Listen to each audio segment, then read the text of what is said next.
سعید خەتیبزادە و تەبێژی وەزارەتی دەرەوەی ئێران ڕایگەیان دەستپێشخەری تایبەتیان سەبارەت بە بەرنامەی ئەتۆمی داوەتە ئەمریکا و چاوەڕوانی وەڵامەکەن.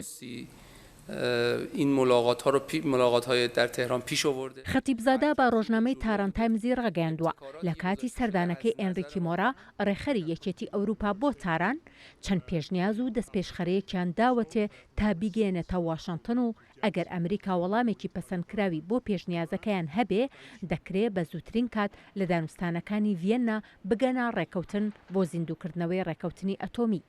داواشی کردووە ئەمریکا بڕیارە سیاسیەکەی بدا.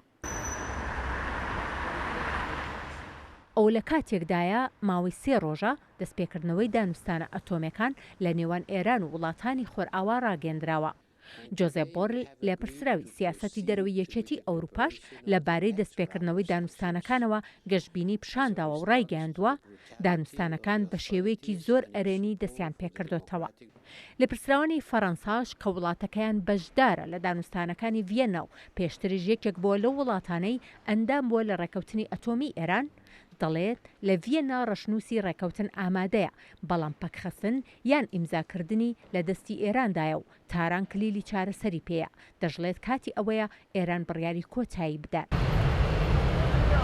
سەرچاوەیەکی دیبلۆماسیش دەڵێ ئێران دەزانێت باسکردنی دۆسی سوپای پاسداران لە دانوستانەکانی ڤێننا کە تایبەتە بە دۆسی ئەتۆمی ڕێگری لە بەردەم دانوستانەکان دروست دەکا و ئەمریکاش ناتوانێت وەڵامی ئەرێنی بۆ داواکارەکەی هەبێ و ناوی سوپای پاسداران لە لیستی ترۆر دەربکات.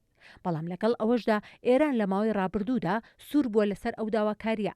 ئەگەر لە داهاتووشدا سوور بێ لەسەر هەمان داواکاری ئەوە سەرباری دەستپێکردنەوەی دانوستانەکان ئێران ناتوانێت لەگەڵ خۆرئاوا بگاتە ڕێکەوتن.